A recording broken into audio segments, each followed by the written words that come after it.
রব্বুল আলামিন জানিয়েছেন, হে নবী, আপনাকে শুধু না, এর আগে বড় বড় নবীদের নাম আল্লাহ নিয়েছেন। হযরতে ঈসা, মূসা, নূহ, ইব্রাহিম, এত বড় বড় পাওয়ারফুল নবীর নাম নিয়ে বললেন আপনাকেও আদেশ দিলাম, তাদেরকেও দিয়েছিলাম যে দিন কায়েম করেন, আমার বিধান কায়েম করেন জমিনে আগে, আর এই বিষয়ে কোনো মত পার্থক্য, কোনো ফতোয়াবাজি করবেন না। হে নবী, আপনি যেদিকে মানুষকে ডাকতে চান, এই কথা শুনলে সব চাইতে মন খারাপ হবে, খারাপ লাগবে, রাগ করবে ওই মানুষগুলো যারা মুশরিক। বলে আমির হামজা মাটির নিচের ওয়াজ করেন, তো মাটির নিচে আপনি কেমন চলে গেছেন? আপনি তো উপরে আছেন, উপরে থাকতে হলে স্বস্তি, শান্তি, নিরাপত্তা নিয়ে কিভাবে থাকা লাগবে, তো ওইটা এখন তৈরি করা লাগবে না? ঘোষক তো ওইটাই বলছিল যে ওইটা বলেন, কি করে আমরা শান্তি, স্বস্তি, নিরাপত্তা নিয়ে থাকতে পারি। আজকে কষ্টে আমার গণসংযোগ ছিল, পথসভার শেষ কথা বলেছি, এবার যদি ইসলাম দেশে আসে, আল্লাহর কসম এই কুষ্টিয়ার ময়দান থেকে আগে দূর করা হবে চাঁদাবাজি। এই কুষ্টিয়ার বুকে চাঁদাও থাকবে না, বাজিও থাকবে না। আপনিও এই দেশের নাগরিক, আমিও এই দেশের নাগরিক, আপনাকে চাঁদা দেওয়া লাগবে মানে? আমি কি চাঁদের দেশ থেকে এসেছি? এটা সম্ভব, শুধুমাত্র ইসলামকে আপনি এনে দেন, 5 বছর লাগবে না। বাংলাদেশ থেকে 5 দিনে চাঁদাবাজি ঝাঁটিয়ে বিদায় করা হবে বঙ্গোপসাগর। কোনদিন তার মুখে আপনি চাঁদা এ শব্দও শুনবেন না, কারণ ঔষধ কি দেওয়া লাগে ওটা আমার জানা আছে। এ পৃথিবীতে যত বড় অপরাধ আল্লাহ তত বড় শাস্তি দিয়েছেন। দেখবেন জেনা করে যদি বিবাহিতা যারা, তাদেরকে পাথর মেরে মেরে ফেলা লাগবে। আপনি একটা করে দেখেন, এই নাটোরের পুরুষ যারা, তাদের স্বপ্ন দোষ বন্ধ হয়ে যাবে। জেনা করা, আপনার জিনিসপত্র হয়তো উঠবে না, কারণ দৃশ্য মনে হবে ওরে বাবা, পাথর মেরে জায়গায় মেরে ফেলছে। আপনি যেটা দিয়ে জেনা করবেন ওই জিনিসই নষ্ট হয়ে যাবে। চুরি করলে হাত কেটে দাও, আপনি একটা করেন, দেখেন চুরি বন্ধ হয় কিনা। কারণ আল্লাহ পাক ভালো করে জানে যে ঔষধ দেওয়া লাগে কোন জায়গায়। যারা ডাকাতি করে, যারা সন্ত্রাসী করে, যারা চাঁদাবাজ, তাদেরকে বিপরীত দিক থেকে অঙ্গ প্রত্যঙ্গ কেটে দেওয়ার নিয়ম সূরা মায়েদায় আছে।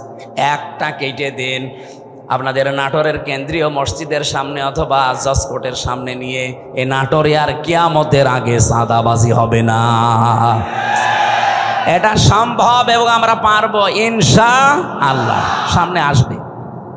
সুতরাং এই আয়াত থেকে আমি যে থিওরিটা পেয়েছি, আল্লাহর বিধান কায়েমের কথা বললে যাদের মন খারাপ হয়, তারা যেন বিশ্বাস করে তারা মুশরিক।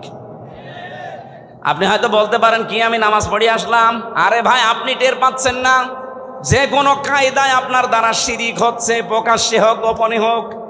আর যারা শিরিক করে তারা কি বলেন বলেন, এর চাইতে আর স্পষ্ট কি বলা যায়?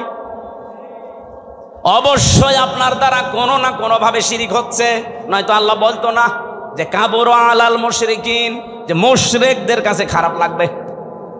মা তাদউহুম ইলাই, আপনি যেদিকে মানুষকে ডাকছেন, এই কথা শুনলে সব চাইতে বেশি খারাপ লাগবে, মন খারাপ হবে, রাগ করবে।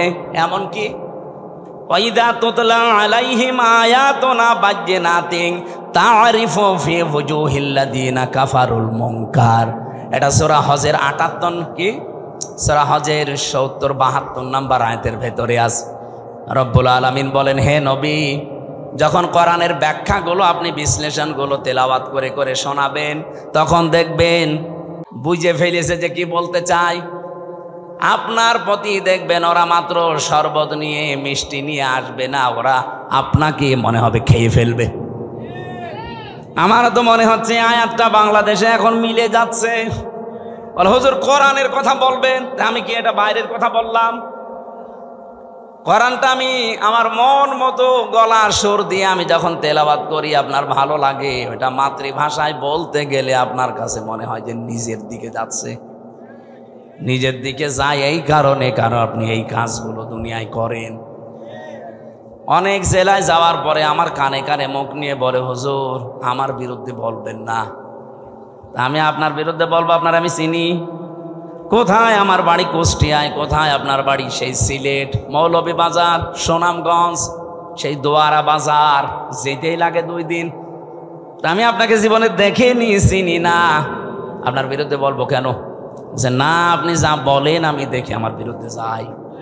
তার মানে আপনি ওই কাজ করেছেন। জেলে যাওয়ার আগে একবার গিয়েছিলাম খুলনা, রূপসা থানা। আমি আলোচনা শুরু করব হঠাৎ করে, সেই সময় তো একেবারে রমরমা জালেমদের, উনি ওই এলাকার সভাপতি, ওই ফ্যাসিস্টদের এসে আমারে বলছে, হুজুর মাটির নিচের ওয়াজ করবেন? আমি বললাম না। ওপরের ওয়াজ করবেন? না। হ্যাঁ। ওপরের ওয়াজ যদি করেন, ওপরে আপনাকে আমি একটা সাবজেক্ট বলে দেই, পারিবারিক জীবন নিয়ে কথা বলবেন। ঠিক আছে, আপনি আমারে যেখানেই লাগাবেন আমি ঘুরে ফিরে দিন কায়েমের কথাই বলবো, কারণ এইটাই আসল কাজ। এইটা না হলে জীবনে এই দেশে বসবাস করার উপযুক্ত পরিবেশ আপনি পাবেন না। বলেন তো, খালি 2 জন নবী বাদ দিয়ে পৃথিবীর কোন নবীর জীবনে আমি পড়ে পাইনি যে তাকে আল্লাহ আদেশ দেয়। প্রত্যেকটা নবীকে, খালি 2 জন নবীকে আল্লাহ বলেন না, একটা আদম আলাইহিস সালাম আর একটা সুলাইমান নবী। কারণ আদম নবীর সময় মানুষজন ছিল না, আর সুলাইমান নবী ওনার বাবার কাছ থেকে রাজত্ব পেয়েছিলেন, তো উনি আবার কি কায়েম করবে? বাকি কোন নবীর জীবনী পড়ে আমি পাইনি যে তাদেরকে আল্লাহ নির্দেশ দেয়নি যে আনাকিমুদ্দিন, দিন কায়েম করবে। নামাজ পড়া যেমন ফরজ, এমনকি বহু নবীর জীবনে আমি পড়েছি তাদের জীবনে নামাজ ছিল না, তাদের জীবনে রোজা ছিল না, কিন্তু তাদের জীবনে দিন, আল্লাহর বিধান কায়েম করা লাগবে, এইটা ছিল। আল্লাহর বিধান আরো আছে যেগুলো, ওইগুলো। আমার ভাইরা, এখান থেকে আপনার জন্য আমার যেটা বক্তব্য, যদি আপনার মন খারাপ লাগে তাহলে আপনি বুঝে নেবেন যে আপনার দ্বারা যেহেতু শিরিক হচ্ছে আর আপনি মুশরিক, মুশরিকের কোনো ইবাদত কবুল হওয়ার সম্ভাবনা আছে। এতটুকু বললেন কি আছে আপনি জানেন? কোরআনে কারিমে এত কঠিন কথা মুশরিকদের বিরুদ্ধে, অকদিমনা ইলা মা আমিলু মিন আমালিন ফাজআলনাহু হাবাআম মানসুরা। কিয়ামতের দিন মুশরিকদের আমল নামাটা আল্লাহ এভাবে দেখবে, যেই দেখবে শিরিকের ওটা ধুলি কণার মতো মুখের উপরে নিক্ষেপ করবে। আজ তো শুনতে খারাপ লাগছে, কিয়ামতে কোটি কোটি মানুষের সামনে যখন নিজের কাজ কারবার ধোলার মতো নিক্ষেপ হবে, তখন টের পাবেন। সব চাইতে বড় আশ্চর্য কথা কোরআনে মুশরিকদের বিরুদ্ধে, ইন্নাহু মাইয়ুশরিক বিল্লাহ ফাকাদ হারামাল্লাহু আলাইহিল জান্নাহ ওয়া মাআওয়াহুন নার। রব্বুল আলামিন বলেন, আমি আল্লাহ নিজে হারাম করে দিয়েছি জান্নাতটা মুশরিকদের জন্য। অথচ বাংলাদেশে বহু মানুষ যে শিরিক করে ও জানেও না। এই জন্যই তো তাফসীর মাহফিলের আয়োজন করেছে। আমরা জেনে হোক না জেনে হোক, শিরিক করে যদি মুশরিকি হয়ে যায়, তা কিসের ঈদগায় মাহফিল দিয়েছেন, কিসের মসজিদ বানাচ্ছেন? আশা করছে আপনার আজকে বিবেক খুলবে। আরে ভাই, আপনি আমল না করেন, ইমানটা নিয়েও যদি যেতে পারেন, তাও তো জাহান্নামে যাওয়া লাগবে না। আর ইমানও আপনি এনেছেন, শিরিকও করছেন, আপনি জান্নাত আপনার জন্য হারাম। এতটুকু আল্লাহ যদি শেষ করে দিতেন, আমি আয়াত বলতাম না, ওয়া মাওয়াহুন নার, আল্লাহ তার আশ্রয়স্থল বানাবে জাহান্নাম। আমার তো আয়াত পড়ার পরেই বাংলাদেশের দিকে তাকিয়ে ভয় হয়, এদেশের বহু মানুষ অলরেডি শিরিক করে জাহান্নামী হয়ে গেছে। নাটোরবাসী বড় ভালোবাসি আপনাদের পাশের জেলা, খুব ভালো করে খেয়াল করে দেখেন শিরিক জীবনে হচ্ছে কিনা। বলতে পারেন যে না, আমার জীবনে শিরিক নেই। কে বলেছে আপনাকে? শিরিকের এক কথায় জবাব হচ্ছে, আল্লাহ যেটা পারে ওইটা অন্য কেউ পারে, এই কথা বিশ্বাস করার নাম শিরিক। বলেন এবার আপনার জীবনে আছে কিনা? এখানে খুব বেশি নড়াচড়া হচ্ছে, না আর বন্ধ করে দেন। আল্লাহ যেটা পারে পৃথিবীর অন্য কেউ এটা পারে, এই বিশ্বাস করার নাম, বলেন বলেন, আপনি দেখেন তো আপনার ভেতরে আছে কিনা। সন্তান দিতে পারে কে? পৃথিবীর অন্য কারো ক্ষমতা আছে? সে মরা পীর হোক আর জীবিত পীর হোক। এমনকি কত মানুষ দেখি জেনে কি না জেনে করে আমি জানি না, আমার এসে বলো হুজুর আপেল পড়িয়ে দিন। কেন? সেদিন বগুড়াতে পেয়েছিলাম, এক লোক এসে আপেল নিয়েছে, বলছে হুজুর আপেল পড়িয়ে দিন। কেন? বলছে আমার বারবার 4টা মেয়ে হয়েছে, আমি খুব আশা করি আছি এবার যেন ছেলে হয়, আপনি এমন আপেল পড়বেন যেন এবার ছেলে হয়। আপেল পড়িয়েছিলাম, সূরা ফাতিহা দিয়ে ফু দিয়ে ফেলে দিলাম। আপেল কই? ফেলে দিয়েছি। ফেলে দিলেন মানে? আরে ভাই আপেল পড়ে যদি ছেলে হয় তা আমার 3টা মেয়ে হইতো না? আমার তো আগে ছেলে হইতো। ম্যাডামরা শুধু আপেল খাওয়াতাম। কি বিশ্বাস মানুষের! আমির হামজা না, আমির হামজার বাবাও আপেল পড়লে ছেলে হবে? বলেন, এটা দেওয়ার দায়িত্ব কার? এর একচ্ছত্র মালিকানা অন্য কাউকে আল্লাহ দেয়নি। একটা একটা করে আমি কয়েকটা বলবো শুধু শিক্ষার জন্যে। 2 নম্বরে, আল্লাহ যেটা পারে ওটা অন্য কেউ যেহেতু পারে না। আর কেউ যদি মনে করে যে অন্য কেউ পারে, তাহলে সে শিরিক করলো। আর শিরিক করলে সে কি? বলেন বলেন। মুশরিকের জন্য জান্নাত হারাম, জাহান্নাম ওয়াজিব। মুশরিকের কাছে খারাপ লাগবে আল্লাহর বিধানের কথা কায়েম এ কথা বললেই। এ কথাগুলো কার? একটাও কি আমি বানিয়েছি? না, সব দলিল দিয়েছি। কিন্তু আমি সূরা শুরার 13 নম্বর আয়াতের শেষের দিকে, সূরা মায়েদায় আছে, প্রত্যেকটা আয়াতে আল্লাহ সাজিয়ে দিয়েছেন একটা একটা করে। সূরা ফুরকানের 23 নম্বর আয়াতে আছে। এই জন্য বাড়ি যে আয়াতগুলো মিলিয়ে দেখবেন আপনার ভেতরে যেন শিরিক চলে না আসে। আমার এবার প্রশ্ন 2 নাম্বার, এই জমিন বানিয়েছে কে? এখানে অন্য কারো হালকা কোনো সাহায্য আছে না। আপনি হিন্দুকেও জিজ্ঞাসা করেন, উনিও বলবে এই জমিন আল্লাহ বানিয়েছে। আল্লাহ যদি নাও বলে ভগবান বানিয়েছে। তো ওরা যাদের ভগবান বলে, আমরা আল্লাহ বলি, জিনিস একই। ওরা হয়তো ওই বাপ দাদার নিয়ম নীতি মেনে আসতেছে, এই জন্যে সরাসরি বলতে পারে না। এই দিন জমান নামাজ পড়িয়েছি কুষ্টিয়ায়, ওখানে 100 ঘর হিন্দু, কয়েক ঘর মুসলমান একটা মসজিদ বানিয়েছে। ওরা মন্দির দেখাতে নিয়ে গেল। বড় বড় যারা মানে হর্তা কর্তা সব এসে বলছে, আপনার ওয়াজ আমরা শুনি। ওয়ালা ইন সাআলতাহুম মান খালাকাস সামাওয়াতি ওয়াল আরদা লা ইয়াকুলুনাল্লাহ। হে নবী, আপনি যদি আবু জেহেলকেও জিজ্ঞাসা করেন আসমান জমিন কে বানিয়েছে, ও বলবে আল্লাহ বানিয়েছে। তো ওদের ভেতরেও দেখলাম হ্যাঁ এরকম একটা পরিবেশ আছে, কিন্তু মুখ ফুটে বলতে পারছে না।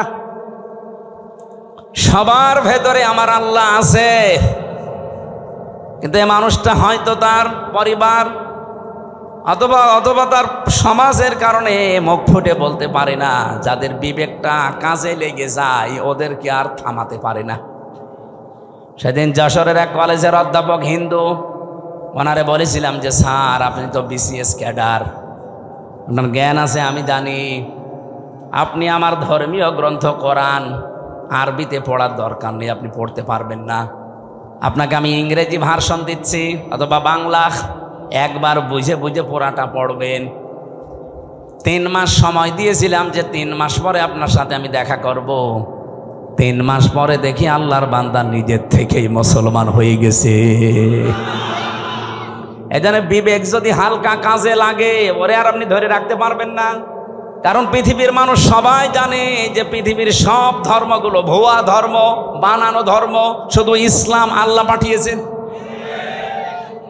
এই জন্য অন্যান্য ধর্মে যারা আছেন, বাইরের দেশগুলোতে গেলে আমি দেখেছি খ্রিস্টানদের সাথে আমি কথা বলেছি, ইহুদিদের সাথে বসে কথা বলেছি, ওদের চেহারা দেখলে আপনি জীবনও টের পাবেন না যে ইহুদি। আমার তো আর জুব্বা কত বড়, আমার চাইতে বড় জুব্বা গায়ে দেয়। আমার তো আর দাড়ি কয়টা, আবার দাঁড়িয়ে পর্যন্ত, মাথায় পাগড়ি বাঁধা, ওর স্ত্রী সাথে আছে 5-6টা ছেলে মেয়ে, হাত মোজা পা মোজা পরা। দেখলে মনে হবে যে জিবরাইলের ছোট ভাই। নাম জিজ্ঞাসা করি যখন, তখন টের পাই যেত ইহুদি। যেই বলি যে আপনার নবীর নাম কি, বলে জোসেফ। জোসেফ মানে মোসা। ইহুদি মোসা আলাইহিস সালামের অনুসারী দাবি করে। এই তখন বজিয়ারে তো মুসলমান না, জোসেফ বলছে মানে মোসা নবীকে মেনে চলে ওরা, যদিও মোসাকেও মানে না। খ্রিস্টানদের সাথে দেখা হয়েছিল আমেরিকায়, জিজ্ঞাসা করলাম ভাই ইংরেজিতে হ্যালো ব্রাদার, ওনারে আমি যত ভালো প্রশ্ন করলাম একটা একটা করে, প্রথম প্রশ্ন ছিল যে আপনার হোয়াট ইজ ইয়োর নেম। ওনার নাম বলার পরে আমি টের পেয়েছি যে না, এ মুসলমান না। কারণ ইহুদির নামের সিরিয়াল আমি জানি, খ্রিস্টানদের নামের সিরিয়াল আমি জানি, বৌদ্ধদের নামের সিরিয়াল আমি জানি। এর নাম শুনলেই বুঝি। যে এখন বলে যে আপনার নবীর নাম কি, হোয়াট ইজ ইয়োর প্রফেট, ও তখন বলছে আমার নবীর নাম হচ্ছে যিশু। যিশু মানে ঈসা। বলেন তো এই যে মানুষগুলোকে প্রথমে দেখলে আপনি জীবনেও সাইন করতে পারবেন না। এত সুন্দর চেহারা, ধবধবে ফর্সা, দাড়ি মানে পাগড়ি এবং জোব্বা গায়ে, বিশাল সাদা জোব্বা গায়ে, স্ত্রীর সাথে আছে, একেবারে চোখও দেখা যায় না, হাত মোজা পা মোজা দেওয়া। বাস্তবতা যেটা আমি এখান থেকে নিয়ে আসতে পারি, ওই মানুষগুলো আজ মুশরিক, ওই মানুষগুলো আজ শিরিক করছে। শুধুমাত্র যদি বিবেকটা একটু কাজে লাগাতো, এ পৃথিবীর কোনো ধর্মে মানুষ থাকা সম্ভব না ইসলাম ছাড়া। খালি বিবেকটা মানুষ কাজে লাগায় না, এই জন্য বিভিন্ন ধর্মে প্রায় 4,500 ধর্ম এখন দুনিয়ায়। কত? 4,500। বাইরের দেশগুলোতে গেলে এগুলো আরো বেশি দেখা যায়। মালয়েশিয়াতে আমি যে বিশ্ববিদ্যালয়ে গিয়েছিলাম, ওখানে 120টা দেশের ছেলে মেয়েরা পড়ে। আপনি চিন্তা করতে পারেন 120টা দেশের মানুষ ওখানে পড়ে, তাহলে এক একজনের ভাষা এক একটা, 120টা ভাষায় তারা কথা বলে আলাদা আলাদা, কিন্তু নিজেরা যখন কথা বলে আমাদের সাথে তখন ইংরেজিতে বলে। আমি মালয়েশিয়া ইন্টারন্যাশনাল ইসলামিক ইউনিভার্সিটি, এটা আমাদের কুষ্টিয়া ভার্সিটির চাইতেও প্রায় অন্তত 15-20 ডবল বড় হবে, এত বড় বিশাল এরিয়া। বাসে করে গাড়িতে করে যাওয়া লাগে এক ক্লাস থেকে আরেক ক্লাসে। আমি যাদের সাথে ঘুরছিলাম থাইল্যান্ডে বাড়ি কয়েকজনের, রাস্তায় ঘুরছি রাত তখন প্রায় বাজে রাত 2টা। হঠাৎ দেখে একটা মোবাইল পড়ে আছে, আমারে উনি ওনার ভাষা দিয়ে বলছে আপনার বাড়ি তো বাংলাদেশে, এই মোবাইলটার পাশ দিয়ে যদি শুধু বাংলাদেশ আর ভারতের ছেলে মেয়েরা না যায়, কিয়ামত পর্যন্ত পড়িয়ে থাকবে, কেউ নেবে না। আমার কি সুনাম করলো না, বাস দিল। আমরা বলছি বাংলাদেশ আর ভারতের ছেলে মেয়েরা যদি যায়, ও গায়েব করে ফেলবে। পৃথিবীর এখানে প্রায় 120টা দেশের ছেলে মেয়েরা আছে, কেউ এর পাশ দিয়ে গেলে ঘুরিয়েও তাকাবে না যে লোকের জিনিস আমি কেন নেব। কিন্তু আপনারা যে এমন মানুষ, আমি ওনারে পরে হাসির ছলে বললাম যে ভাই আপনি কি আমার সুনাম করলেন না, বাস দিলেন।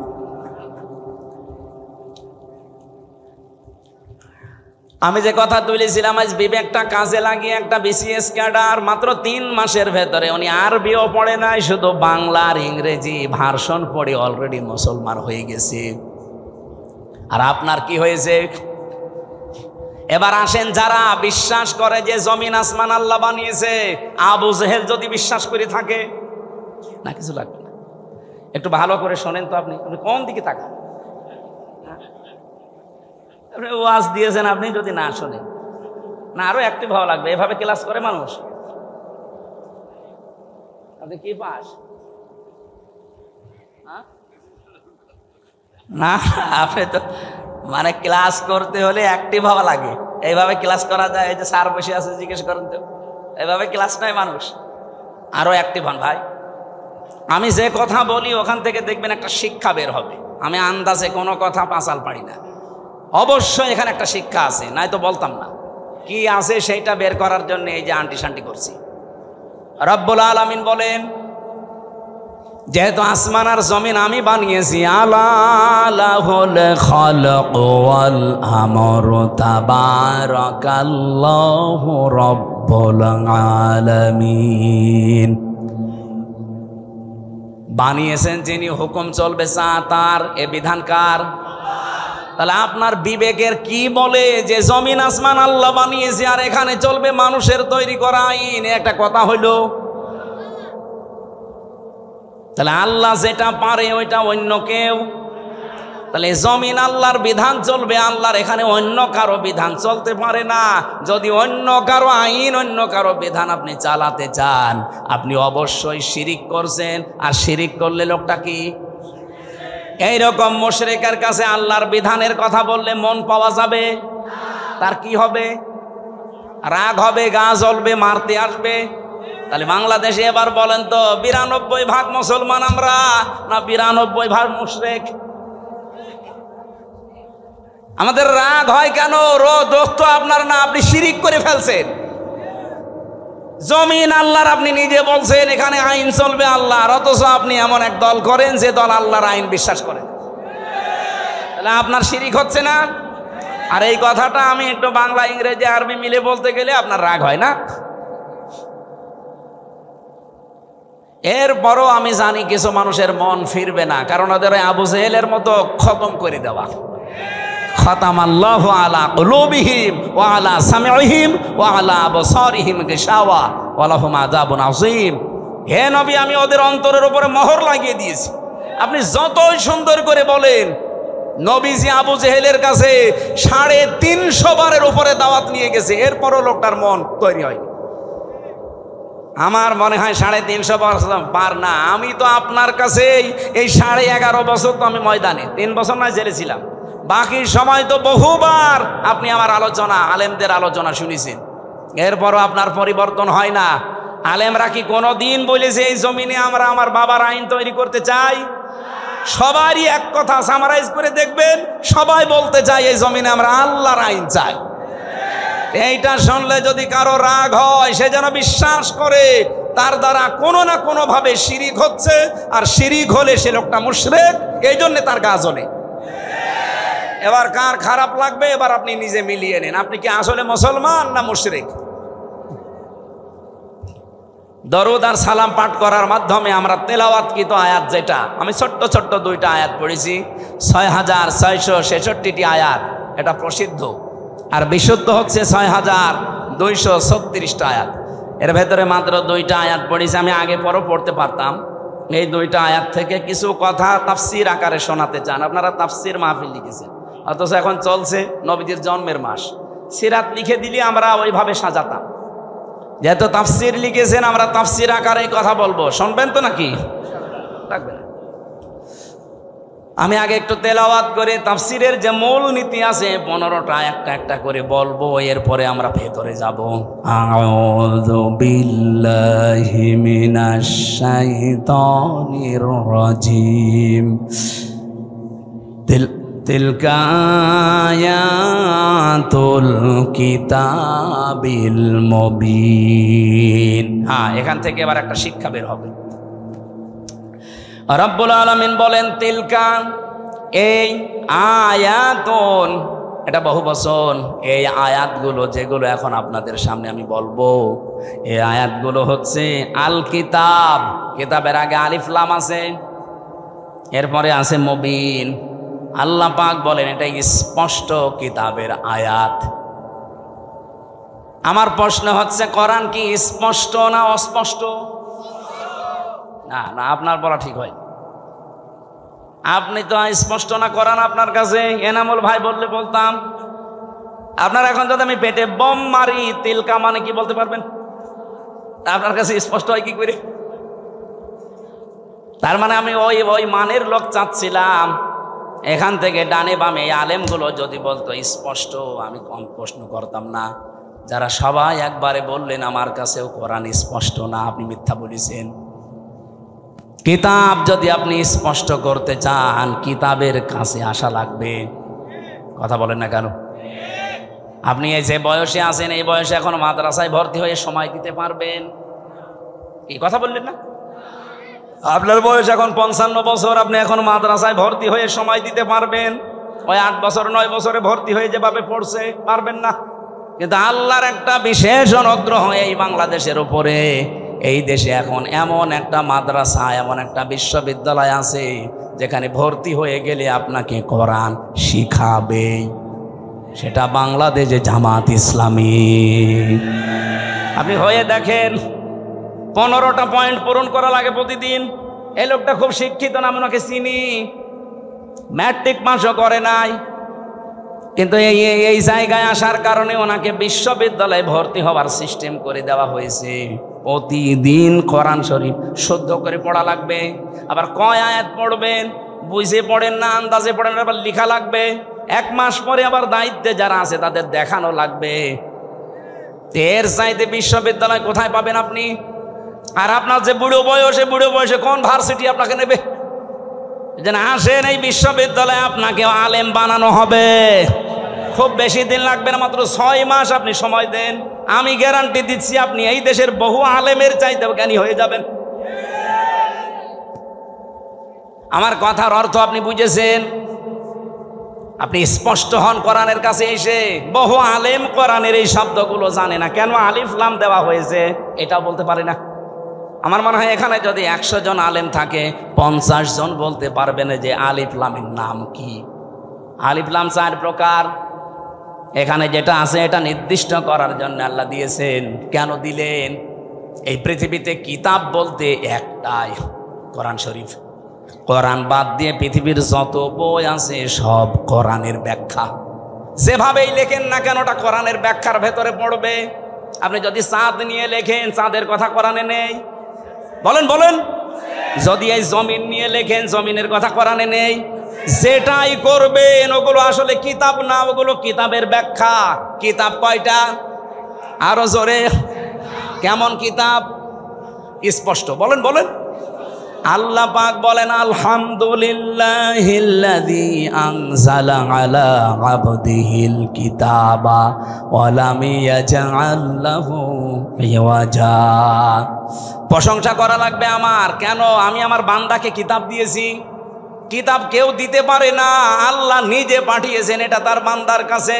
এমন কিতাব দিলেন, ওয়া লাম ইয়াজআল লাহু ইওয়াজা, যে কোরআনের ভেতরে, কিতাবের ভেতরে কোনো বক্ষতা নেই, যেখানে কোনো গোপন কথা আপনি পাবেন না। কোরআনে যা আছে সব স্পষ্ট কথা, সব ওপেন কথা, কোনো গোপন কথা আছে? আরো জোরে বলেন।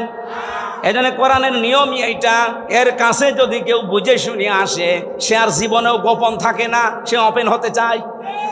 আর আমরা এমন কিতাবের আলেম, এত স্পষ্ট চলছে দুনিয়া এখন, এত সহজ হয়ে গেছে, এরপরেও বলে হুজুর আমি গোপনে আছি। কি কিতাব পড়ে আলেম হয়েছে যে এতদিনে গোপন থাকা লাগবে? হযরত ওমর যেদিন শুধু কোরআন পড়েছিলেন সূরা তাহা, সঙ্গে সঙ্গে তিনি ওপেন হয়ে গেছেন। আর আমরা এমন হুজুর সারা জীবন তো গোপনে আছি, এখন একটা সুযোগ এসেছে তাও বলছে গোপনে আছি। ও মনে হয় কিয়ামতেও গোপনে থাকবে। আরে ভাই, আপনার কাছে কি মনে হয় এই যে সুযোগটা আল্লাহ তৈরি করে দিয়েছে, দলে দলে মানুষ পালে পালে। আমি তো সারা বাংলাদেশের 630টা থানা ঘুরছি, সারা দেশ আমার এই হাতের ভেতরে। আমি তো দেখতে পাচ্ছি অবস্থা কি। জোয়ার যা উঠেছে, আমার বিশ্বাস ইসলাম এবার সংসদে যাবে। আপনি যতই ষড়যন্ত্র করেন জীবনও ঠেকাতে পারবেন না। বিভিন্ন ষড়যন্ত্রের কথা আসবে, কিন্তু এগুলো মোকাবেলা করার জন্য আমরা দায়িত্ব দিয়েছি একজনকে। কে? আল্লাহুম্মা ইন্না নাজআলুকা ফি নুহুরিহিম ওয়া নাউযু বিকা মিন শুরুরিহিম। আমার জেলখানার 3 বছরের তাহাজ্জুদের নামাজের দোয়া ছিল এটা। আল্লাহ, ইসলামের বিরুদ্ধে, আমার বিরুদ্ধে এই দেশে যারা ষড়যন্ত্রে মেতে আছে, আমি তো পারলাম না, তোমাকে দায়িত্ব দিলাম এদের ষড়যন্ত্রের বিরুদ্ধে, তুমিই যথেষ্ট। আল্লাহ পারবে না ইনশাল্লাহ?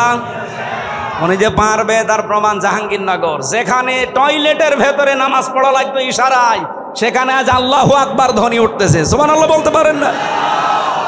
সংসদেও ইনশাল্লাহ আল্লাহু আকবারের ধ্বনি এবার যাবে। এখনো যারা আলেম, যারা ইমাম, যারা খতিব, এরা যদি বলে যদি আমি ইসলামের পক্ষে কাজ করি আর ইসলাম যদি এবার না যায় তাহলে আমার ইমামতি থাকবে তো? আরে ভাই, আপনি ইমামতি নিয়ে আসেন, ইমামতি থাকবে না মানে? শুধু ইমামতি থাকবে না, ওই কমিটির উপরে আর নির্ভরও করা লাগবে না। ইসলাম গেলে আপনার বেতন দেওয়া হবে রাষ্ট্র থেকে। পশ্চিমবঙ্গে আমি বেশি থাকতাম আগে, কারণ এই সমস্ত জায়গায় তো আল্লাহর ওলিরা আসতে দিত না। তখন ওই জায়গায় থাকতাম পশ্চিমবঙ্গে। পুরা এলাকা আমি এই বাংলাদেশের মতো চষেছি, ওই পশ্চিমবঙ্গ পুরাটা মমতা ব্যানার্জি। ওই দেশের ইমামদের সাথে খতিবদের সাথে মিলে দেখলাম আর একটা হিন্দু দেশ, অথচ ওখানে ইমাম, মুয়াজ্জিন, খাদেম আর খতিব 4 জনের বেতন দেওয়া হয় রাষ্ট্র থেকে। মমতা ব্যানার্জি একটা হিন্দু মহিলা, সে যদি বেতন দিতে পারে ইমামদের, খতিবদের, মুয়াজ্জিনদের, আর আমরা ইসলাম নিয়ে গেলে ইমাম, মুয়াজ্জিন, খাদেম, মাদ্রাসা, মসজিদ, আলেম ওলামার বেতন রাষ্ট্র থেকে দিতে পারবো না? শুধু যে টাকা পাচার হয়েছে ওইটা নিয়ে আসতে পারলে তো কিয়ামত পর্যন্ত বেতন দেওয়া যাবে। আপনি জানেন কত টাকা পাচার হয়েছে? এক দরবেশ 36,000 কোটি টাকা পাচার করেছে। 36,000 কোটি। আমার মনে হয় আমার মতো হামজারে কিয়ামত পর্যন্ত গুনতে দিলে আমি গণিত শেষ করতে পারবো না। একজন দরবেশই যদি এই করে, তাহলে যারা ধরবেশ ওরা যে কি করেছে। সেদিন মনে হয় সিঙ্গাপুরে ছিলাম, যে হোটেলে উঠেছিলাম, না মালয়েশিয়া, 118 তলা হোটেল। আমি আর এক হোটেলে আমি বললাম এত জায়গা এত দূরে আমার রেখে আমার কাছে দিন। ওই হোটেলটাও 75 তলা। 75 তালার উপরে উঠে আমি জানালা খুলে দিয়েছি, আমার মনে হচ্ছে যে একটা জান্নাতের মতো বাতাস আসতেছে। ওখান থেকে বললাম একটু নিচে যেয়ে দেখি তো খাবার পাওয়া যায় কিনা। নিচে যেয়ে নামলাম, নেমে দেখি 2 জন বসে বসে রাত 2টা বাজে চা খাচ্ছে। আমি চেহারা দেখে বুঝে ফেলেছি। আমি যে সালাম দিলাম আসসালামু আলাইকুম, ও তো বলবে যে ওয়ালাইকুম আসসালাম না, ও হুজুর আমরা আগে পালিয়েছি। একটা সালামের জবাব হইল, আমি দিলাম আপনার সালাম আর আপনি বলছেন আমরা আগেই পালিয়েছি। কি বলেন আপনি? না, ওই 4 তারিখে দেখলাম যে ভালো না, চলে এসেছি। তাই আপনি এই হোটেলে আছেন, অথচ আপনার তো শুনেছি যে 620টা বাড়ি। কত? 620টা বাড়ি ওর। না না, ওই যে ভূমি মন্ত্রী ছিল যেটা সাইফুদ্দিন জাবেদ নাকি না, ওর সাথে আর এক শয়তানও আছে। বলছে হুজুর আমার সাহেব পাড়া আছে মালয়েশিয়ায়, আমার কানাডাতে বাড়ি আছে বেগমপাড়া, লন্ডনে আছে, এই যে এখানেও আছে পাশের রাষ্ট্র সিঙ্গাপুরে, কিন্তু আমি যেতে পারি না। এই দেশে 20 লাখ বাঙালি থাকে, আমি যদি বাইরে যাই আমার ভত্তা পানি থাকবে। খুব গোপনে আসি, নামি না। এই যে রাত 2টো বাজে নেমেছি, আপনি আমার জন্য দোয়া করে। দোয়া আপনার জন্য আসবে? কি দোয়া করব? এখন দোয়া করলে তো বদ দোয়া হবে। আপনি কি করেছেন? 620টা বাড়ি মানুষ বানায়, আমার একটা বাড়ি। তাই আমি মনে হয় বছরে 2-3 মাস থাকতে পারি, বাকি সবসময় রাস্তায় থাকি। আপনি কবে থাকবেন বাড়িতে? এই জন্য এদেশের আলেম ওলামারা এখনো সে ভয়ে চিন্তায় আছে। কোনো ভয় নেই, আপনার কোনো চিন্তা নেই। ইসলাম এবার আসবেই, আর আপনারা সবচাইতে বেশি সুযোগ সুবিধা পাবেন, সে কওমি বলেন, আলিয়া বলেন, খারেজি বলেন, যাই বলেন। কিন্তু কিছু আলেম নামধারী এদেরকে এই বাম আর রামরা এখনো পর্যন্ত পেছনে লেগে আছে। জামাত ইসলামী বাংলাদেশের বিপক্ষে একটা কথা লাগিয়ে দেন, এরা আসলে নাকি মাদ্রাসার বেতন বন্ধ করে দিবে। এটা শয়তান বিশ্বাস করবে? এটা আপনার কথা না, আমরাও জানি। আপনাকে দিয়ে রাম আর বামরা বলাচ্ছে।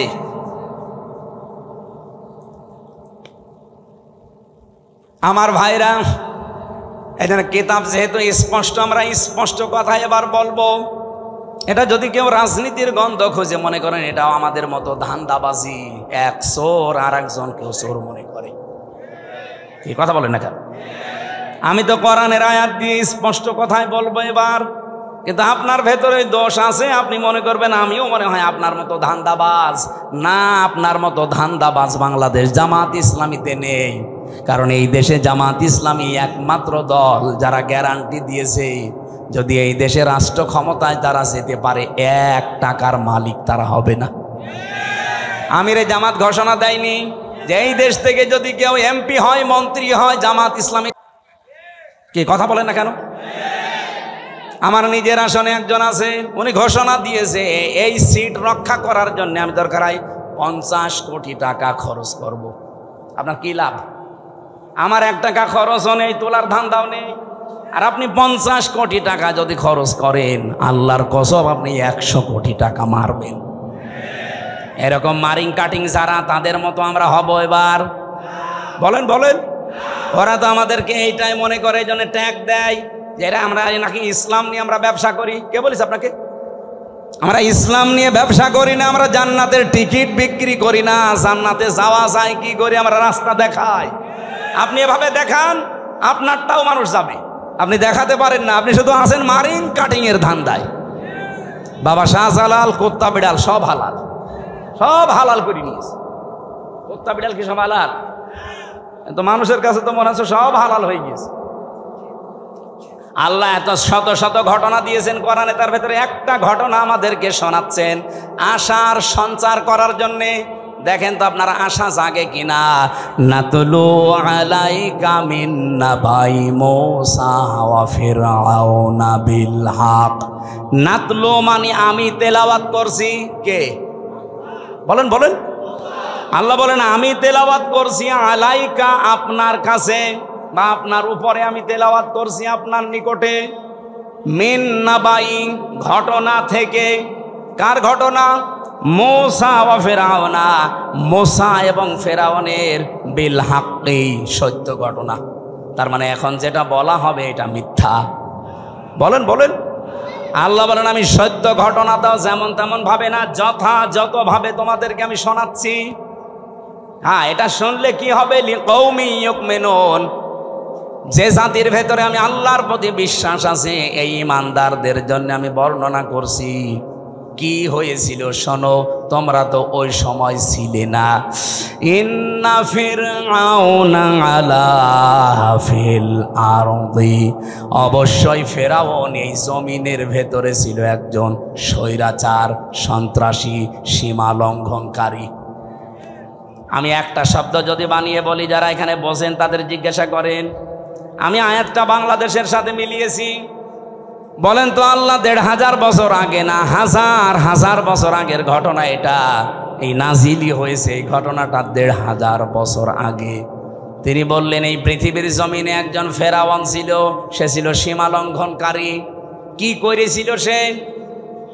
ওয়াজআলা আহলাহা শিয়া, এই জমিনে ওর দেশের মানুষের ভেতরে দলে বিদলে মানুষকে বিভক্ত করে রেখেছিল।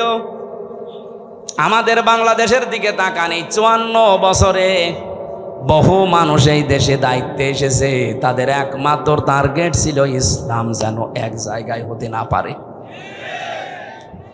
এবার একটু ৮টা দল ইসলামী এগুলো একটু এক জায়গায় এসেছে, অনেকের মাথা খারাপ হয়ে গেছে। ফেরাউনের অভ্যাস ছিল এই, ওর কর্মসূচি দিয়ে রেখেছিল এরা যেন এক জায়গায় হতে না পারে। এদের দলে বিদলে বিভক্ত করতে করতে ছোট ছোট দল বানিয়ে দাও। এ বাংলাদেশে এমনও দল আছে, উনি সভাপতি, ওনার ছেলে সেক্রেটারি, আর কেউ নেই।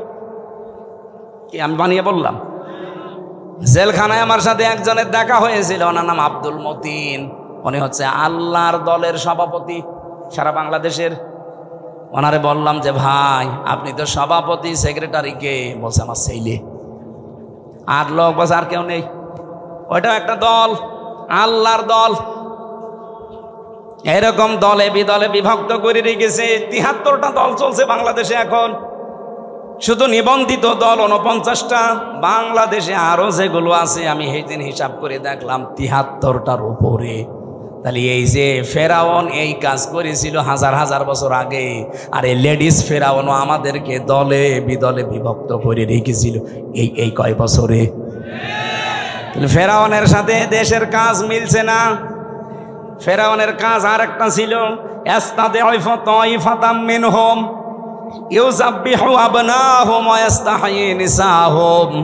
ওই ফেরাউন দুর্বল করে রেখেছিল এই দলে দলে বিদলে বিভক্ত করে। ওই দেশে পুরুষদেরকে সে মেরে ফেলতো আর মেয়েদেরকে সে বাঁচিয়ে রাখতো। এর দুইটা অর্থ হতে পারে, হয়তো সন্তান হত্যা করেছিল লাখের উপরে, আপনারা জানেন। পুরুষদেরকে মেরে ফেলার অর্থ কি?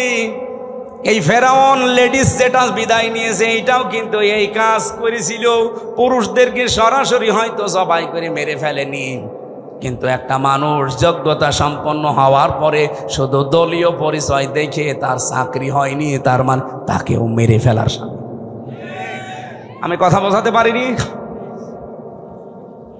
মাওলানা এনামুল হক যেখানে ওঠার কথা সেই জায়গায় ওনার শুধু দলীয় পরিচয় থাকার কারণে ওই জায়গায় উঠতে দেয়নি, ওনারে বসিয়ে রেখেছে সেই যে নিচের চেয়ারে ওখান থেকে। অথচ 15 বছরে ওনার ওঠার কথা 5 সিঁড়ি পার হয়ে। এই যে উঠতে না দেওয়া এটাও মেরে ফেলার শামিল। এই কথা বলেন না কেন? আমার সামনে আমি নিজে মনে করেন আমার রোল নাম্বার 1, 50 নাম্বার স্যার, তারে এনে আপনি বসিয়ে দিয়েছেন চেয়ারে, বলেন তো আমাকে মেরে ফেলা কিনা? ফেরাউন এটা করেছিল ওই জামানায়, আর এই জামানায় ফেরাউন এখন ঠিক এই কায়দায় পুরুষদেরকে অলরেডি শুধু ইসলাম মানার কারণে মেরে ফেলেছে।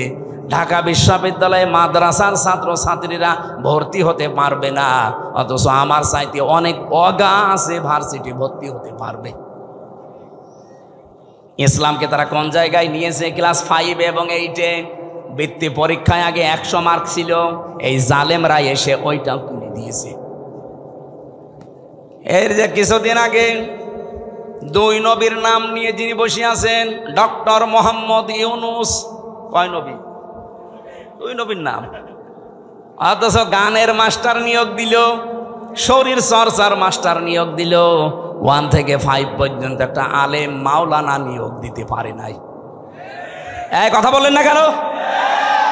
এই দাবি নাটোরবাসী করে কিনা যে আমরা প্রত্যেকটি প্রতিষ্ঠানে 1 থেকে 5 পর্যন্ত একজন আলেম মাওলানা টিচার চাই?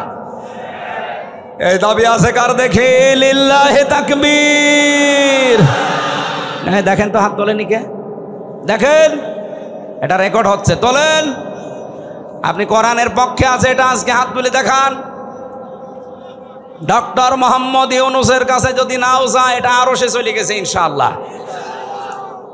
ইব্রাহিম নবীর পক্ষে একটা ব্যাঙ প্রসাব করেছিল, তাই আল্লাহ তারে কবুল করে নিয়েছে, তার প্রসাবও পাক।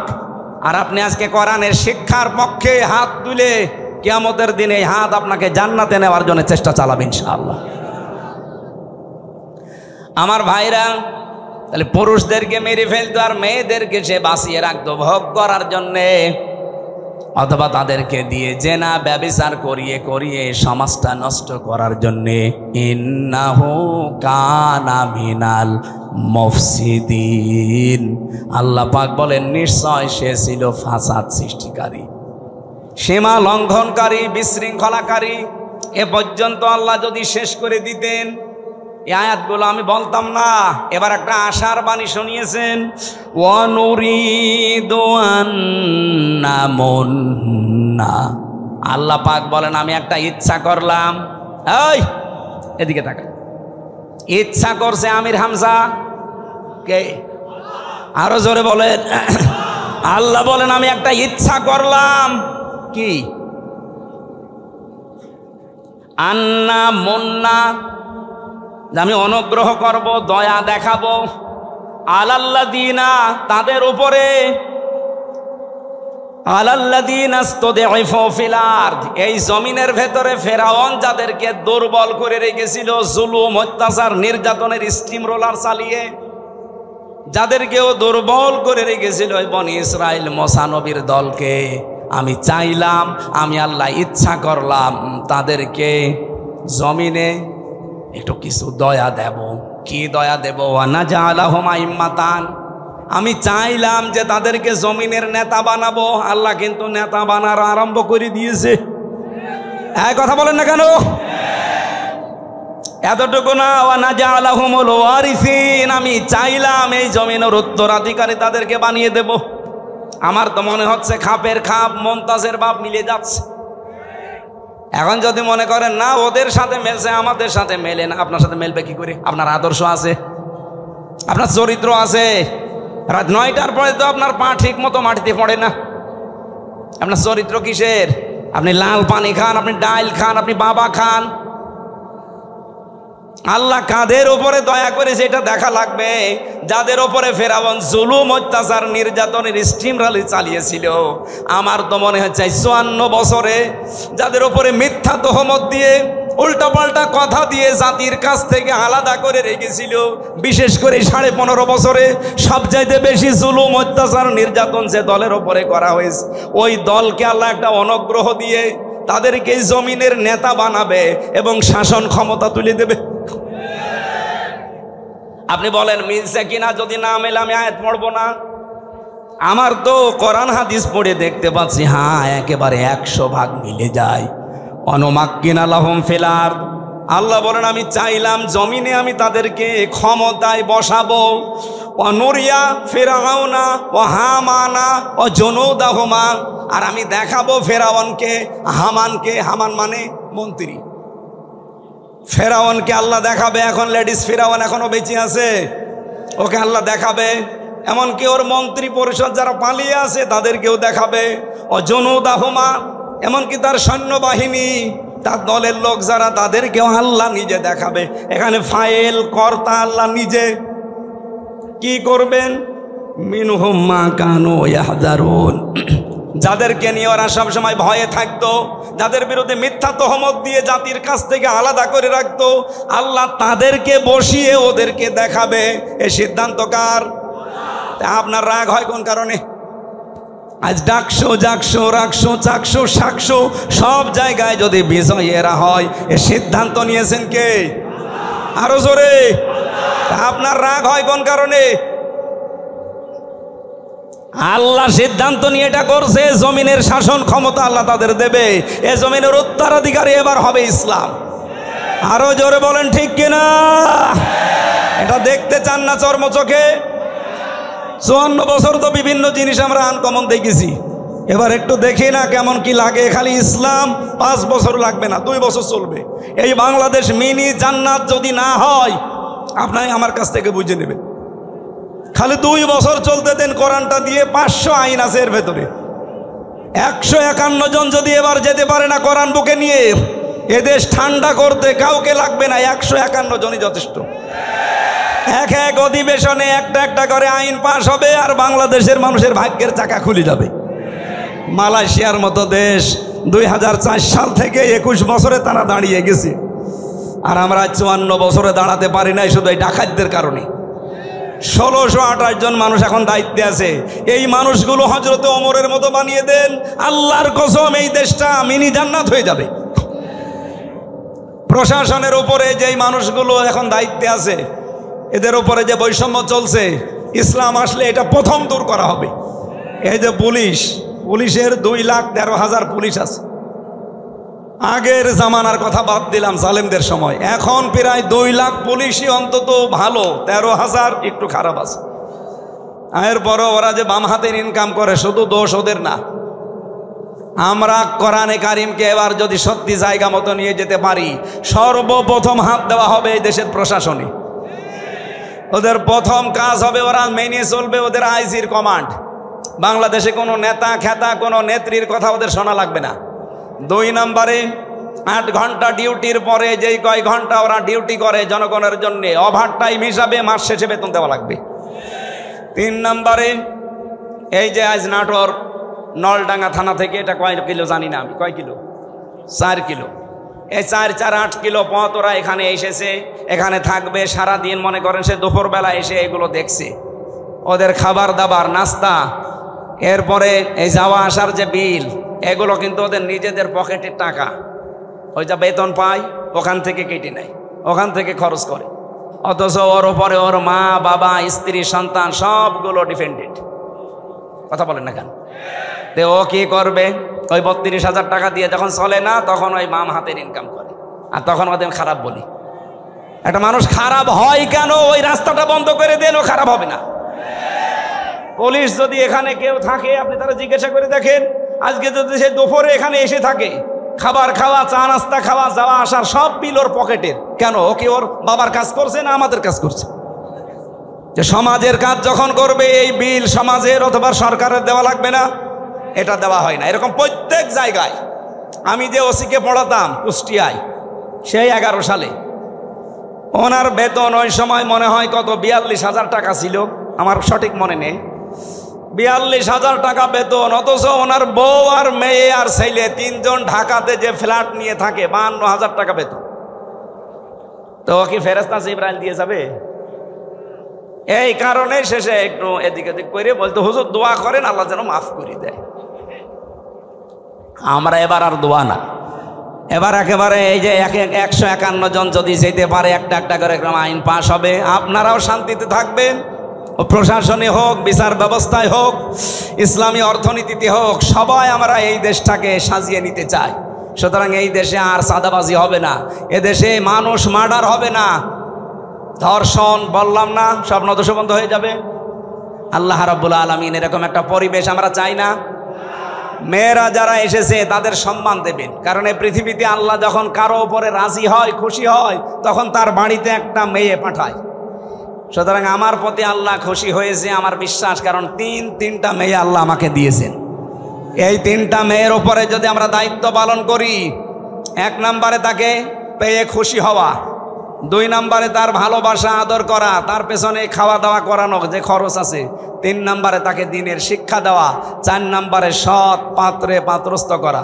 বাকি 3টা আমি আদায় করে অলরেডি ফেলেছি, 4 নম্বরটা বাকি আছে। যদি আমি করতে পারি, নবীর হাদিস যে এই মেয়েটাই আমাকে জান্নাতে পৌঁছিয়ে দেবে ইনশাআল্লাহ। বাংলাদেশে এখন 73টার উপরে দল আছে। আমি যতটুকু অ্যানালাইসিস করেছি এই দেশ নিয়ে, যতটুকু দেখলাম, বাংলাদেশে ইউনিয়ন পরিষদ থেকে শুরু করে আন্তর্জাতিক পরিমণ্ডল পর্যন্ত সুচারুরূপে দুর্নীতি ছাড়া বাস্তবতার সাথে আল্লাহর বিধান দিয়ে চালানোর ক্ষমতা এখন এই দেশে জামাত ইসলামীর আছে। যদি অন্য কোন দলের থাকে আপনি নাম বলেন, আমি তার ওয়াজ করব, বলেন। হ্যাঁ, ইসলামপন্থী দল এখনো প্রায় আছে 39টা। একটাকেও দিলে তারা সংসদ থেকে শুরু করে আপনি এই ইউনিয়ন পর্যন্ত পুরাটা, এমনকি আন্তর্জাতিক পরিমণ্ডলে যে ব্যবস্থাগুলো আছে চালানোর সক্ষমতা এখনো হয়ে ওঠেনি। কিন্তু জামাত ইসলামী বাংলাদেশে এভাবে লোক তৈরি করা আছে। আপনি বলেন, এটা কি আমি বানিয়ে বললাম? তাহলে হাদিস ছিল ফাত্তাবিউস সিওয়াদাল আযম, অনুসরণ করবা তাদের যাদের দ্বারা ইসলাম কায়েম করা দ্রুত সম্ভব। তা আমি তো হাদিসের বাংলা বললাম, খালি নামটা চলে এসেছে জামাত ইসলামী। অন্যটা যদি আমি পেতাম তাহলে তাদের নাম বলতাম। আমি তো মিলিয়ে দেখছি যে না, কেউ সম্ভব না। হয়তো ইউনিয়ন পারবে, উপজেলা পারবে, পৌরসভা পারবে, হয়তো সংসদ ভবনও পারবে। আন্তর্জাতিক পরিমণ্ডলে যে বিষয়গুলো আছে এগুলো ক্যাপচার করার জন্য যোগ্যতা লাগে। বিদেশে একজন মেহমান এসেছে, আপনার সাথে অর্থনীতি নিয়ে আলোচনা করবে। আপনাকে অর্থনীতি পুরাটা তাকে ইসলাম দিয়ে সুদভিত্তিক অর্থনীতি, ওটা ভেঙ্গে চোরমার করে এটাকে বিজয় করা লাগবে। সে তো আপনাকে আসবে বড় বড় জায়গা থেকে এসে এমন এমন যুক্তি দেবে, আপনি তার ভাষাও বোঝেন না, তার যুক্তিও বোঝেন না। আপনি শুধু নিজের দেশ নিয়ে চলতে পারবেন। এতটুকু একটা দেশে প্রায় 18 কোটির উপরে আমরা মানুষ বাস করি। আমি বিশ্বের এমনও দেশে গেছি, এই দেশের তুলনায় ওই দেশটা কমপক্ষে 7 ডবল বড়, অথচ মানুষ মাত্র 1 কোটি। বলেন তো, এর চাইতে 7 ডবল বড় একটা বিশাল দেশ, মানুষ মাত্র 1 কোটি। তাও বাংলাদেশের মানুষ সেখানে আছে 40 লাখ। আর ওই দেশের মানুষ এবং বিভিন্ন জায়গা থেকে এসে হয়েছে 60 লাখ। অথচ দেশটা এই দেশের তুলনায় 7 ডবল বড়। আমি যখন জার্নি করতাম এই দেশটা, আমি পুরা এলাকা ঘুরে দেখলাম 1150 কিলোমিটার হয় টেকনাফ থেকে তেতুলিয়া। অথচ আমি ওই দেশে, এই প্রদেশ থেকে ওই প্রদেশে প্রায় 2200-3000 কিলোমিটার প্রতিদিন রান করেছি। এত বড় বিশাল দেশ, মানুষের সংখ্যা মাত্র 1 কোটি। তারা যদি মনে করে না বিশ্বের কোনো জায়গায় আমাদের ধর্ণা দেওয়ার দরকার নেই, আমরা নিজেরাই উৎপাদন করি, নিজেরা স্বয়ং সম্পূর্ণ আমরা পারবে তারা, তা আপনি পারবেন না। আপনাকে বিভিন্ন দেশ থেকে খাবার নিয়ে আসা লাগবে, রসদ জোগানো লাগবে। আন্তর্জাতিক পরিমণ্ডলে যে ব্যবসা বাণিজ্যগুলো আছে, রেমিটেন্স যোদ্ধা যারা আছে, ওরা যদি সব বন্ধ করে বলে যা তোর দেশে ফেরত যা, আপনি ভিক্ষা করে খাবেন। রোহিঙ্গারা তো আছে, যাই হোক, আপনি রোহিঙ্গার বাবা হয়ে যাবেন। এই জন্য বাস্তবতার দিকে তাকিয়ে বলছি ভাই, আমরা যা দেখতে পাচ্ছি এই হাদিসের আলোকে, ইউনিয়ন পরিষদের মেম্বার থেকে শুরু করে আন্তর্জাতিক পরিমণ্ডল পর্যন্ত সব জায়গায় সততা এবং যোগ্যতা এবং দুর্নীতি মুক্তভাবে এরা যে চালাতে পারে তার প্রমাণ এই 1 বছর 1 মাস। 1 বছর 1 মাসে এদের ভেতরে একটা চাঁদাবাজি মানুষ পাওয়া যায়নি। ডাইল খোর নেই, মদ খোর নেই, এমনকি বিড়ি খোরও নেই। আপনি বলেন, যদি ধরিয়ে দেন তো বলেন যে অমুক বিড়ি খায়। হ্যাঁ, যদি কয়েকটা খায়ও মনে করবো কেবল নতুন এসেছে। এই গত পরশুদিন জমান নামাজ পড়ে বের হলাম, 18 জন এসে আমারে বলছে, হুজুর আমরা এতদিন মানুষের তৈরি করা আইনের পক্ষে ছিলাম, এখন আর নেই, এখন আমরা দিন কায়েম করতে চাই। এই পদ্ধতি যেহেতু বাংলাদেশ জামাত ইসলামী এখন এগিয়ে আছে, সুতরাং আপনি আমাদেরকে এই দলে নিন। আমি বললাম কালেমা পড়ানো লাগবে? বলছে না, কালেমা আমরা জানি, কিন্তু এতদিন ভুল পথে ছিলাম। আমি জোয়ার যা দেখছি, সারা দেশে যে জোয়ার উঠেছে, সরা নসরের আয়াতগুলো মনে হচ্ছে আল্লাহ এই মাত্র বাংলাদেশে আবার নাজিল করল, বিশেষ করে ডাকসু আর জাকসুর পরে। অনেকে এখনো চাপাবাজি করছে, যা ডাকসু জাকসু কি হয়, কি হয় মানে আপনার এত ভয় কেন? কোরআনে কারিমে আল্লাহ জানিয়েছিলেন, কোরআনের কথা তো আর মিথ্যা হওয়া সম্ভব না।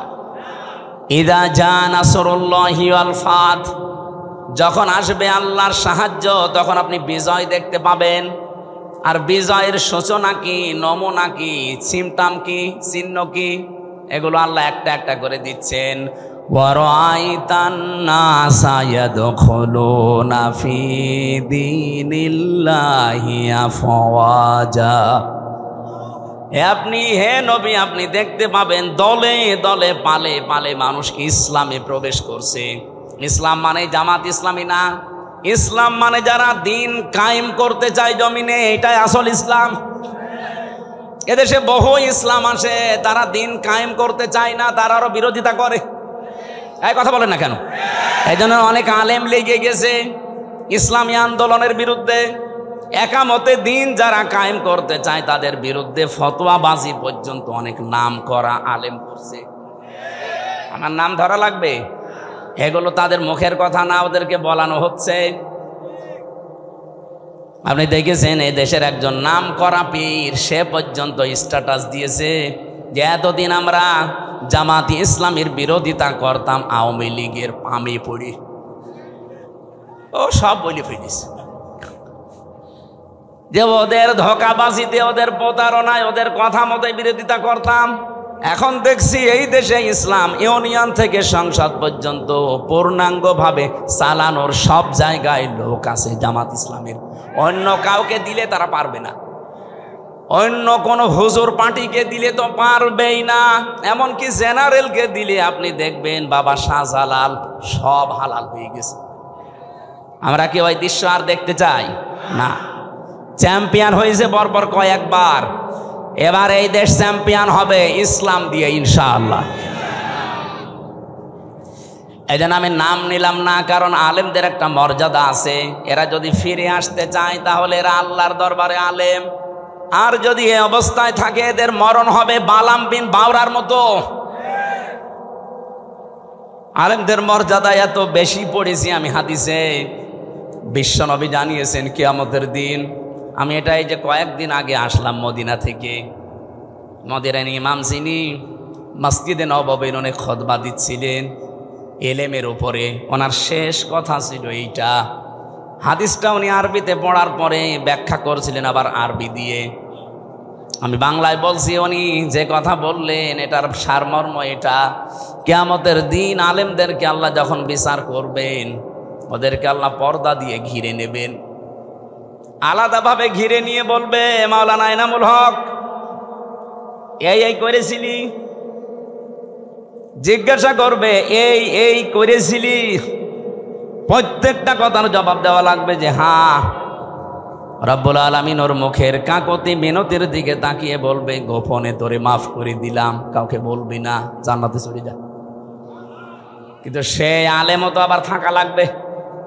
আপনি যদি কোরআনের কোনো বক্তব্য জানার পরেও দুনিয়ার কোনো স্বার্থ পেয়ে সিদ্ধি পেয়ে যদি গোপন করে রাখেন, আপনি আল্লাহর দরবার আর আলেম নেই, আপনি পুরা জালেম হয়ে গেছেন। আল্লাহ শব্দটা উল্লেখ করলেন আসলাম, এটা সুপারলেটিভ ডিগ্রি। এর চাইতে বড় শব্দ আরবিতে আর হয় না। সব চাইতে বড় জালেম আল্লাহর কাছে ওই লোকটা যে তার জ্ঞান অনুযায়ী যোগ্যতা অনুযায়ী আমল করে না। এই জন্য যারা এখানে বসে আছে আলেম নাম নিয়ে, তাদের মর্যাদা সম্মান এমনি কামনা করি নাই। রব্বুল আলামিন যেন কিয়ামতের দিন ওই হাদিসের আলোকে আমাদেরকেও তার ভেতরে শামিল করে মাফ করে দেন। সামনে বসা মুসলমান ভাইরা, পর্দার আড়ালে সম্মানিতা মা এবং বোনেরা, প্রাণপ্রিয় নাটোরবাসী, আমার বাড়ি তো খুব বেশি দূরে না, কুষ্টিয়া। আমি কুষ্টিয়া থেকে অন্তত 1-150 কিলোমিটারের ভেতরে যদি আসি, আমার মনে হয় যে আমি বাড়িই বসে আছি। এর চাইতে একটু দূরে গেলে মনে হয় যে পাশের গ্রামে গেলাম। যেহেতু পাশাপাশি আছে, এখনো 100 কিলো হয়নি, 80 কিলো আর 15 কিলো, 95 কিলো। তো সেই হিসাবে আমার মনে হচ্ছে যে আমি কেবল ম্যাডামের কাছে খাবার খেয়ে এই যে উঠলাম। সুতরাং আমরা ঘন্টাখানিক সময় যাচ্ছি। একটু গরম লাগছে বেশি, পেছনে এখানে ফ্যানটাই যে এই জায়গায় দেওয়া যায় না, মানুষের ডিস্টার্ব হয়, এই জায়গায় দেয়, অথবা এই যে এটা এই জায়গায় দেয়। আরে ভাই, কি কাকে কি বলেন? যারা দায়িত্বে আছে এদের বলেন না কেন? আর এখানে হাঁ করে বসে আছেন কোন কারণে? এই শিবির কি করেন আপনি? ধরেন।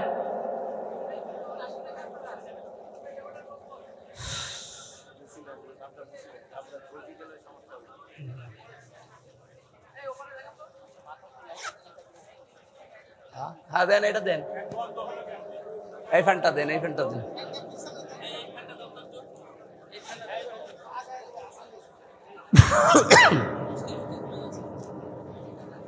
এটা একটু সরিয়ে দেন, ঠিক আছে। সুবহানাল্লাহ আলহামদুলিল্লাহ লা ইলাহা ইল্লাল্লাহ, সুবহানাল্লাহ আলহামদুলিল্লাহ লা ইলাহা ইল্লাল্লাহ, লা ইলাহা ইল্লাল্লাহ মুহাম্মাদুর রাসূলুল্লাহ। ঠিক আছে, আওয়াজ বন্ধ করে। হ্যাঁ বসেন, এবার বসেন। আমার ভাইরা, কোরআনে কারিম থেকে আমি যতটুকু বাস্তবতা বুঝেছি, আমার বয়স কম হতে পারে আপনার তুলনায়, কিন্তু বিশ্ব দেখা আপনার তুলনায় অনেক এগিয়েছে আল্লাহ আমাকে। আমি দেখেছি এই পৃথিবীর ময়দানে কাউকে যদি আল্লাহ দিন কায়েমের জন্য কবুল করেন, তাকে আল্লাহ কয়েকটা জিনিস আগে দিয়ে দেন। সূরা শুরার 13 নম্বর আয়াতে এটা আপনি পাবেন, শেষের দিকে আছে, আল্লাহু ইয়াজতাবি ইলাইহি মাইয়াশা ওয়া ইয়াহদি ইলাইহি মাইয়ুনিব। রব্বুল আলামিন বলেন, আমি আল্লাহ যাকে এজেতেবা করি, পছন্দ করি, মনোনীত করি, নির্বাচিত করি, যাকে আমার ভালো লাগে, এই মানুষটাকে আমি দুনিয়াতে দিন কায়েমের জন্যে নিয়োজিত করে দেই। ও পৃথিবী একদিকে দিয়ে দেবেন, দিন কায়েমের আন্দোলন ওর কাছে একদিকে আল্লাহ করে দেবে। আল্লাহ বলেন, আমি কেন করি জানো? ওয়া ইয়াহদি ইলাইহি মাইয়ুনিব। যে লোকটা দুনিয়াতে মন থেকে আমি আল্লাহর দিনের দিকে সত্যিকার অর্থে ফিরে আসতে চাই, তাকে আল্লাহ এইভাবে নির্বাচিত করেন। আপনি আন্দাজে আসতে পারবেন না, আপনার মন আগে দিনের দিকে ফিরে আসা লাগবে ইখলাসের সাথে। সুতরাং এই দেশে যারা দিন কায়েমের জন্য চেষ্টা চালায়, আপনি বিশ্বাস করতে পারেন আল্লাহ আপনাকে সবার ভেতর থেকে বেছে নিয়েছেন, নির্বাচিত করেছেন, পছন্দ করেছেন, মনোনীত করে ফেলেছেন।